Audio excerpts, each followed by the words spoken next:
గులాబీ పుష్పాన్ని మీరు చూసుంటారు.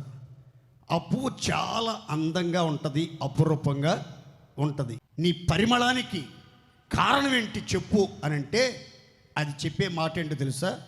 నేను ముళ్ళ మధ్యలో పుట్టిన దానను, బలురక్కసి చెట్ల మధ్యలో పుట్టిన దానను. గులాబీ పుష్పాన్ని మీరు చూడండి, గులాబీ మొక్కను మీరు చూడండి. ఆ గులాబీ మొగ్గ వచ్చినప్పుడు దాని కింద పొడవాటి ముళ్ళు ఉంటుంది. ప్రతి పుష్పం కింద ఒక పొడవాటి ముళ్ళు కాచుకొని ఉంటుంది. ఇది వికసించబోతుంది, దీన్ని పొడి చేస్తాను, దీన్ని చీల్చేస్తాను, దీని రూపాన్ని మార్చేస్తానని ఆశతో కాచుకొని పొడవాటి ముళ్ళు ఎదురు చూస్తూ ఉంటుందా?